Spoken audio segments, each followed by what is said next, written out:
Como, obje- como objetivo de este artículo de revisión, el objetivo que ellos tuvieron, los que hicieron eh, fue la de evaluar la inducción en secuencia rápida en la práctica clínica, tanto en población pediátrica como adulta. Y se hizo en base a un cuestionario en donde se hicieron varias preguntas a los encuestados, ¿verdad? Que respondieron esto. Y son varias las preguntas, de las cuales lo más resaltante son lo que tienen que ver en sí sobre la inducción secuencia rápida. Por ejemplo, en qué situaciones se indica la inducción secuencia rápida, qué tipo de posición del paciente se prefiere para la inducción, cuál es su manejo en cuanto a la sonda nasogástrica, si es recomendable o no. También si se utiliza la maniobra de Sellit en la inducción de secuencia rápida, cómo se preoxigena, ¿verdad? Son las preguntas que se tuvieron en cuenta en la encuesta, ¿no? Así también si se utiliza opioides para la inducción de anestesia con inducción de secuencia rápida, qué tipo de agente de inducción utilizan en pacientes hemodinámicamente inestables, qué tipo de agente de inducción utilizan en pacientes hemodinámicamente estables, si tienen en cuenta qué tipo de relajantes musculares utilizan, así también si ventila al paciente con mascarilla antes de la inducción de secuencia rápida y la monitorización de bloqueo neuromuscular, ¿verdad? Y en cuanto a niños, si se realiza inducción de secuencia rápida en niños pequeños con riesgo de regurgitación o aspiración y se le intúa a los pacientes pediátricos indicados para inducción de secuencia rápida con tubo endotraqueal con balón o con CAF.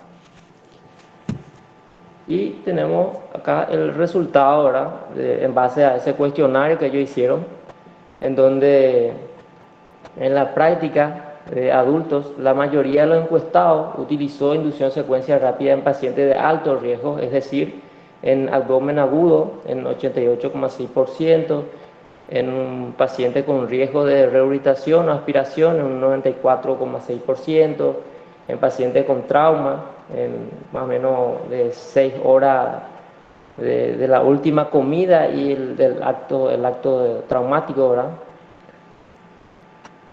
El 92,8% el resultado de eso. Y la posición de la cabeza hacia arriba era la posición preferida del paciente para la inducción en adulto en un 60,1%, eso respondiendo a la pregunta del cuestionario anterior. La mayoría de los encuestados consideraban que una sonda nasogástrica, o sea, una sonda gástrica para la inducción de secuencia rápida en adultos fue innecesario en un 38,3% y la maniobra de Selly fue utilizado solamente en un 38,5% y en un 37,4% de los encuestados no utilizó esta maniobra, esta técnica. Siguiente. El tipo preferido de preoxigenación durante la inducción de secuencia rápida en adultos fue la de utilizar mascarilla facial ajustada con oxígeno al 100% durante 3 minutos en un 61,7% como resultado. Los opioides fueron utilizados durante la inducción de la anestesia en un 65,9% de los encuestados, o sea que existe una mayoría de lo que respondieron que sí utilizaban opioides en la inducción secuencia rápida. Y la elección preferida en cuanto a los agentes de inducción en pacientes hemodinámicamente estables fueron el propofol, en un 90,6% de los encuestados utilizaban propofol para la inducción secuencia rápida, o tiopental en combinación con suxametonio, o sea, succinconina.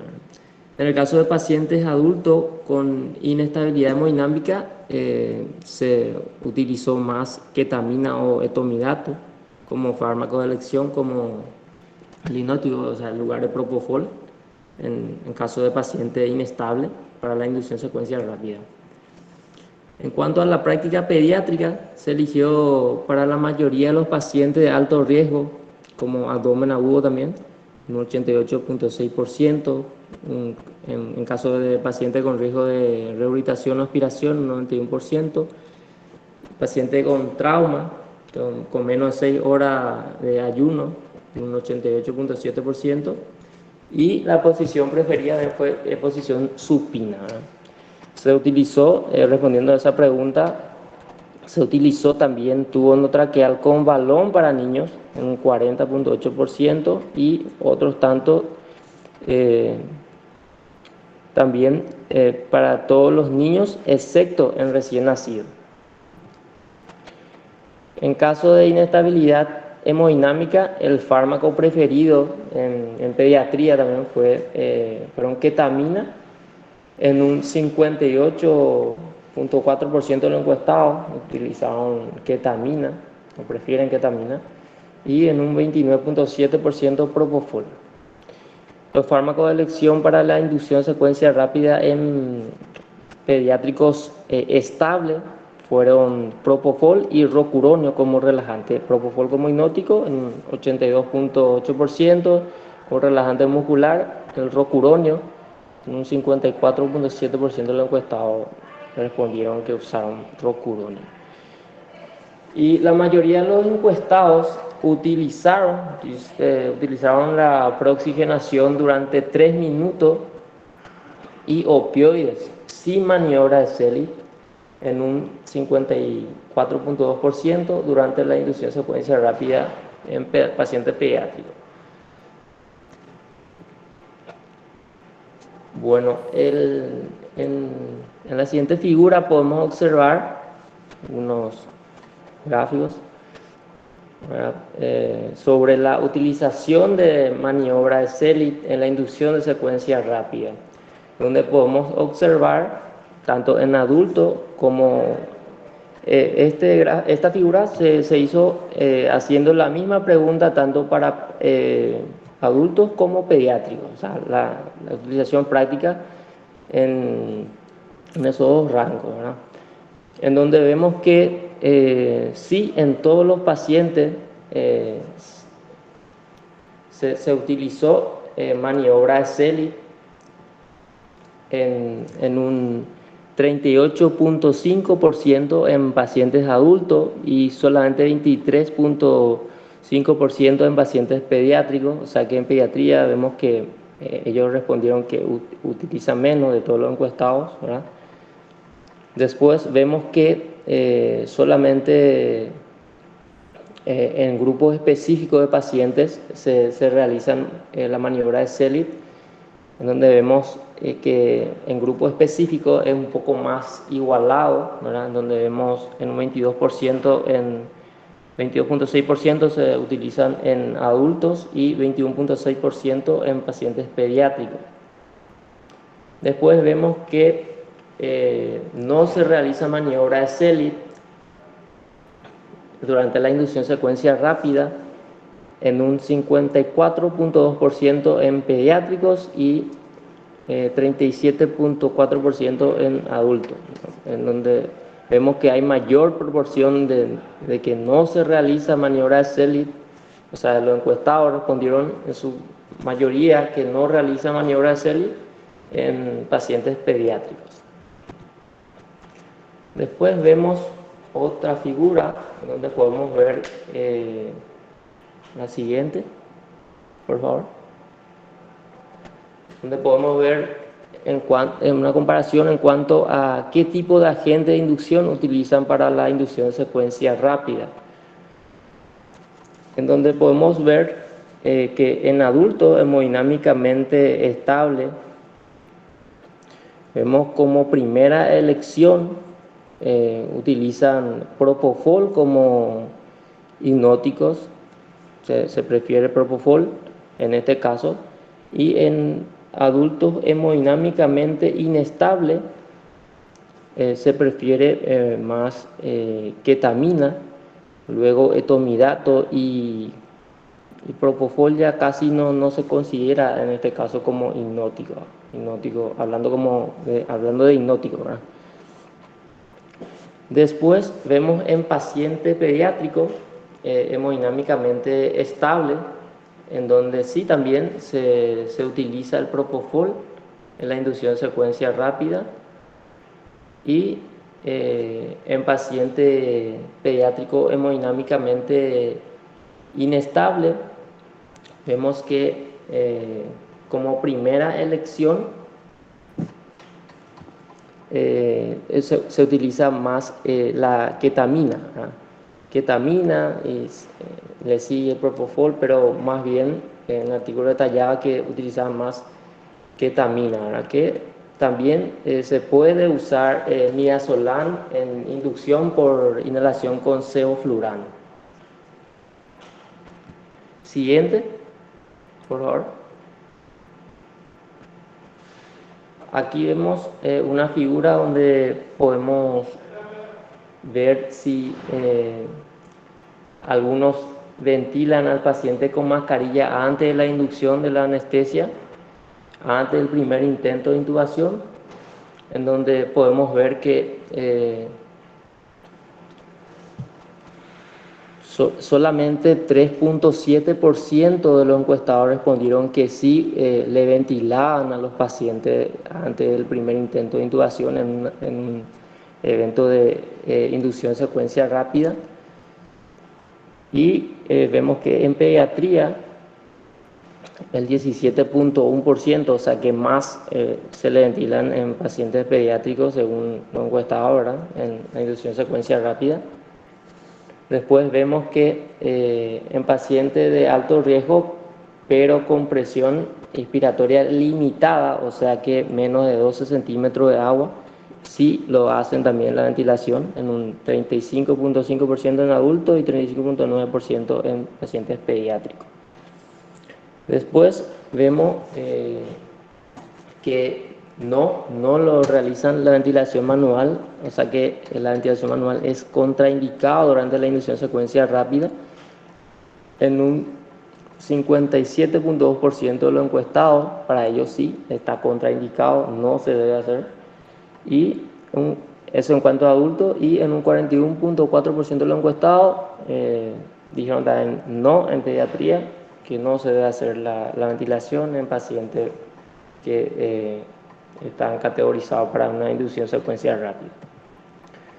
Acá tenemos, como en el siguiente, vemos una tabla en donde se ven más detallados los datos estadísticos, los análisis estadísticos que ellos utilizaron durante la realización de este artículo, respondiendo el cuestionario que ellos plantearon.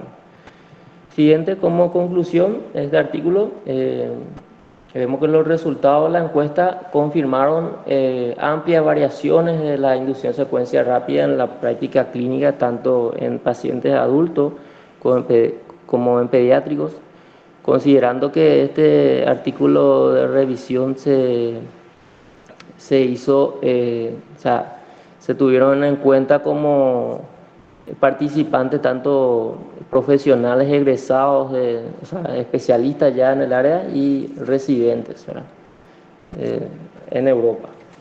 Y después de 50 años de inducción de secuencia rápida sin beneficio probado basado en evidencia o daño, hay necesidad urgente de formación de directrices de inducción de secuencia rápida internacionales para mejorar la seguridad de maniobras, ¿verdad?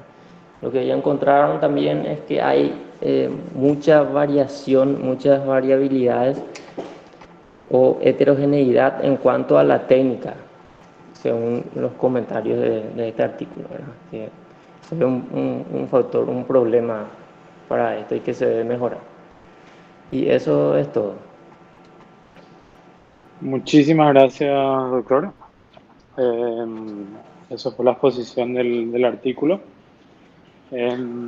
Nos gustó a nosotros querer presentarle este artículo, así como dijo el doctor, no existe un consenso internacional, unas guías directrices internacionales que diga así hay que hacer porque cada anestesiólogo en cada país tiene una manera distinta de acuerdo a su medio, a su entorno de cómo hacer una secuencia de inducción, una inducción de secuencia rápida.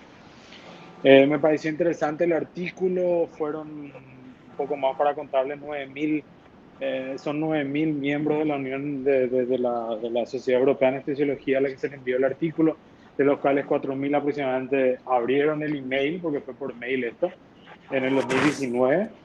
Miraban el mail, de los cuales de los 4.000, 2.000 respondieron. De estos 2.000, 1.600 eran especialistas y aproximadamente 400 eran residentes, por decirlo así.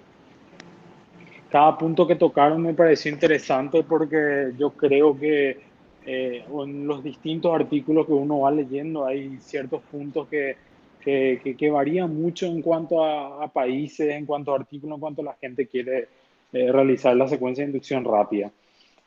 A mí particularmente, después de leer el artículo, después de responder yo personalmente las preguntas, creo que respondería igual a la mayoría, más o menos lo que está acá. Preoxigenación de 3 a 4 minutos. Yo lo haría con una cabecera elevada a 30 grados, inducción si el paciente estable con propofol y bueno, no tenemos rocuriones ni succinilcolina, pero serían los agentes de acción que utilizaría. Yo particularmente también con fentanilo, tubo con guía y asegurar la vía aérea lo más rápido posible sin ventilar al paciente manualmente.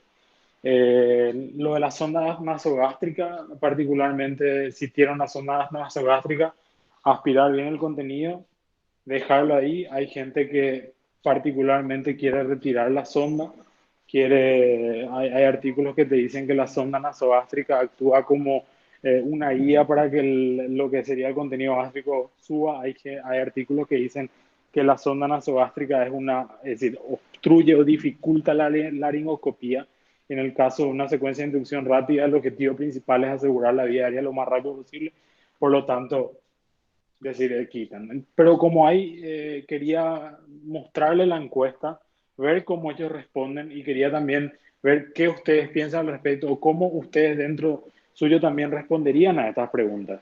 Así como dije lo de la sonda nasogástrica, cada punto que tocaron es un punto de discusión, creo que en todos lados.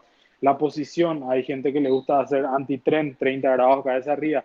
Hay gente que hay un artículo de Australia que hicieron totalmente en posición de tren, porque dice que si hay una regurgitación, por la gravedad, vamos a decir, le cae el contenido gástrico, no va hacia el pulmón, pero en contrapartida dificulta al anestesiólogo hacer una laringoscopía, una intubación en posición de tren de lembo. Pero bueno, cada punto, gente que quiere no usar opioides porque dice que te da náuseas, vómitos, gente que dice que no, hay que colocar una sonda nasogástrica antes, no, y bueno, son distintos puntos, hay mucha heterogeneidad y quería ahora en este momento escuchar a alguien que quiera dar un comentario, a alguien que quiera dar una opinión o preguntas al respecto.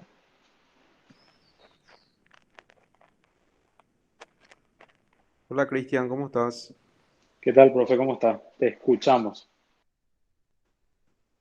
Sí, em, antes que nada, yo creo que la conclusión es categórica.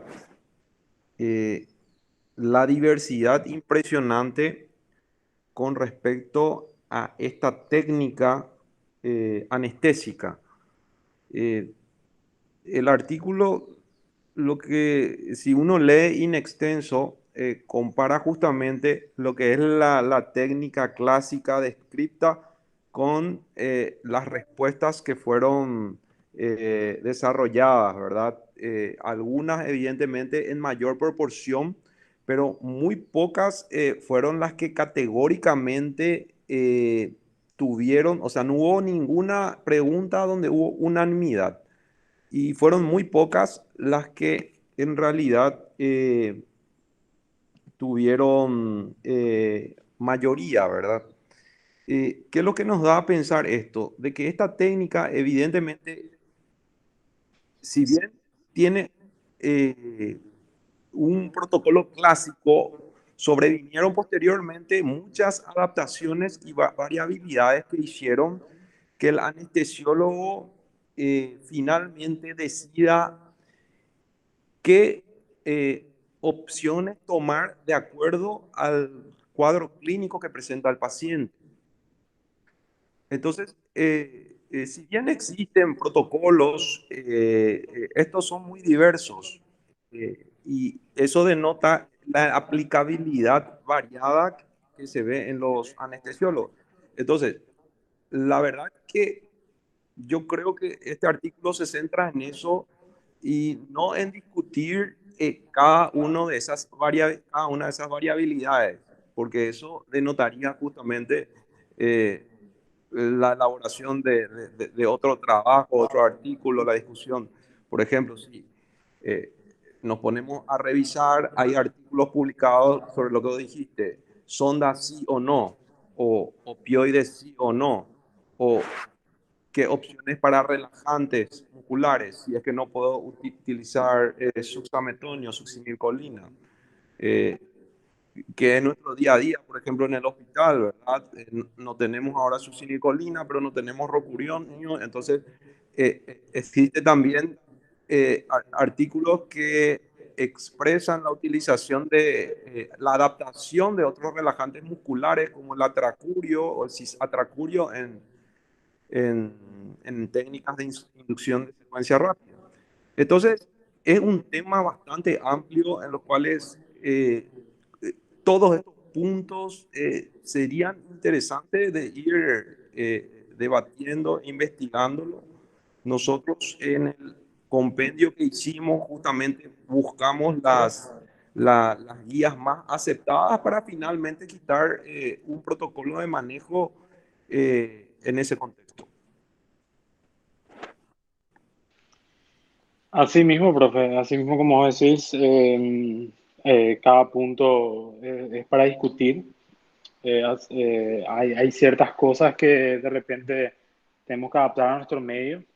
Hay un artículo que le estoy siguiendo, que fue un preartículo que van a publicar realmente, que no sé en cuánto tiempo, que está haciendo una universidad en Francia que está, en vez de usar rocuronio y succinilcolina, es usar bolos de remifentanilo, cosa que para nosotros se adaptaría muchísimo a nuestro medio, que tenemos mucho remifentanilo y no poseemos succinilcolina y rocuronium. Es decir, eso están estudiando ahora, todavía no hay ¿cómo se dice? El artículo publicado, pero sería interesante saber si es que en vez de usar un relajante muscular podemos usar una alta dosis de remifentanilo para poder mejorarla, o no mejorar, pero para poder tener una intubación aceptable. Pero así como vos decís, es punto por punto y son ciertas cosas que, bueno, hay que ir debatiendo y podemos ir en las siguientes clases viendo también ciertas puntualidades. Sí, sobre ese punto que mencionaste, Cristian, ahora me viene a la mente, no sé si está el doctor Andino por ahí.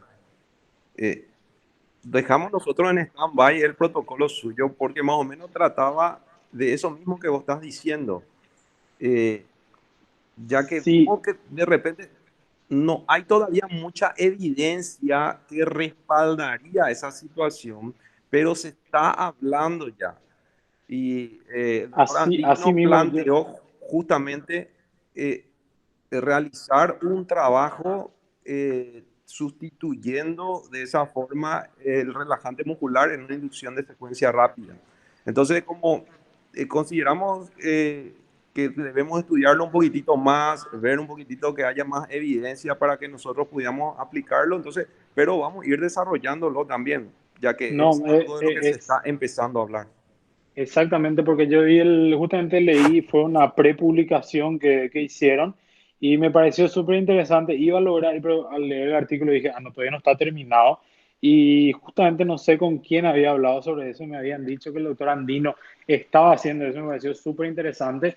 Y yo creo que tenemos que esperar, yo creo que en el año que viene, o en muy poco tiempo va a salir eso y vamos a exponer en la clase del martes exactamente remifentanilo en vez de los relajantes musculares, así como vos decís. Perfecto. La doctora Neji levantó la mano. Te escuchamos, doctora. Sí, buenas noches a todos. Agradezco la presentación de este tema, realmente es uno de mis favoritos. Yo también contestaría así como la mayoría de los que contestaron según esa encuesta. yo hago inducción de secuencia rápida en dos situaciones grandes, ¿verdad? Uno para evitar la broncoaspiración y otro cuando tengo una vía aérea difícil, porque no en todos los hospitales donde trabajo cuento con los elementos que me aseguren intubar una vía aérea difícil. Entonces, en ese caso, yo también uso la inducción de secuencia rápida. Generalmente yo uso opiáceos cuando después de la evaluación de la vía aérea veo que es accesible. ¿En qué caso no uso opiáceos? Cuando es por vía aérea dificultosa. ¿Y en qué orden lo realizo? Primero hago el sedante, seguido por el relajante muscular. Una vez que el paciente esté inconsciente, le hago el relajante muscular. Después le hago el opiáceo en bolo, porque el opiáceo siempre tiene que ir precedido por el curare para evitar el tórax leñoso. Si bien es cierto, en una inducción de secuencia rápida, los opiáceos no se consideran como parte de, pero eso es lo que siempre discutíamos con algunos colegas con quienes trabajo, que, que yo uso siempre opiáceo porque veo que reduce bastante la respuesta cardiovascular durante la laringoscopía. O sea, los opiáceos aportan un efecto cardioprotector y por lo tanto contribuyen a bloquear esa respuesta simpática que se ve en una laringoscopía.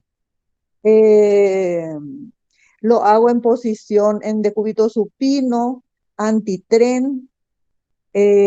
Cuando tengo una oclusión intestinal, le coloco una sonda porque en ese caso el contenido gástrico sale como explosivo y a mí me ayuda bastante, en este tiempo me ayudó bastante esta técnica y considero que la mayoría de las broncoaspiraciones que suceden con intentos de intubaciones durante una anestesia ligera, cuando el paciente todavía sigue intentando respirar. O sea, mi teoría es que si nosotros logramos que el paciente ya no respire, no puede haber broncoaspiración, porque en ese intento de respirar es que el paciente aspira secreciones gástricas. Y ahí es donde yo veo también que ayudan los opiáceos. Muchísimas gracias, doctora. Muchas gracias por tu exposición. Si alguien más tiene alguna pregunta o alguien que quiera levantar la mano para exponer también su caso o algún punto en particular sobre la secuencia rápida, si pueden levantar la mano directamente a hablar.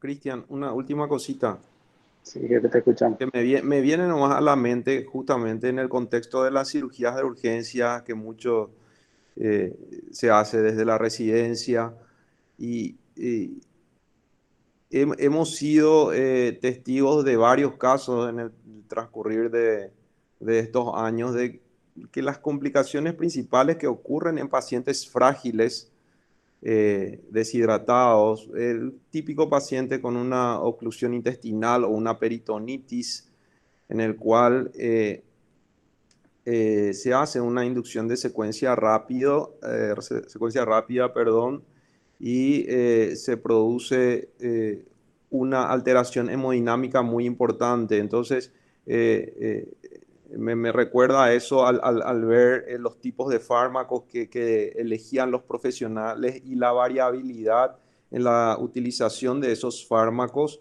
de acuerdo al tipo de paciente. Entonces, eso es muy importante también adaptar a la situación. No podemos hacer la misma fórmula en todos los pacientes porque en los pacientes más frágiles pueden producirse complicaciones cardiovasculares que lleguen hasta un paro inclusive. Entonces, me parece que es un tema muy interesante para seguir leyendo y seguir discutiendo. Excelente, muchísimas gracias, profe. ¿Alguien que tenga alguna otra pregunta? ¿Alguien que quiera comentar? Así como dijo el profe Walter, un tema muy interesante para los residentes de primer año, especialmente, yo les digo, Lean mucho, es algo que no hay que tenerle miedo, pero tampoco hay que tenerle mucho respeto. Pregunten, vean, hablen con todos los jefes. Así como vimos, hay una heterogeneidad demasiado grande. Hay mucha gente que sí, no hay una sola fórmula para la secuencia rápida, pero yo creo que cada uno te puede dar una noción, una idea de cómo realizarlo de la mejor manera. A mí también, así como dijo la otra niña, me apasiona el tema de secuencia rápida. Le digo a cualquier residente que quiera un poco más sobre ese tema, podemos hablar, discutir punto por punto, hablar sobre si hay que usar un opioide, cuál es mejor, propofol, tiopental, etonidato, ketamina. Creo que ya usé todo tipo de relajante muscular y todo tipo de sedante en mi experiencia personal. He hecho secuencia rápida con propofol, con tiopental, con detomiato, con ketamina, con remifentanilo, con sufentanilo, con rapifen, con todo lo que hay, y podemos sentarnos a discutir punto por punto, sonda nasogástrica, posición, tubo con guía y todo. En la parte de los adultos, ¿verdad? En pediatría no tengo tanta experiencia, pero bueno, para lo que quieran. Y bueno, muchísimas gracias a todos. Espero que les haya gustado la clase de hoy. Vamos a continuar el próximo martes con otro tema. Así que les agradezco a todos su presencia. Que tengan un buen resto de jornada y nos vemos prontamente. Muchas gracias a todos.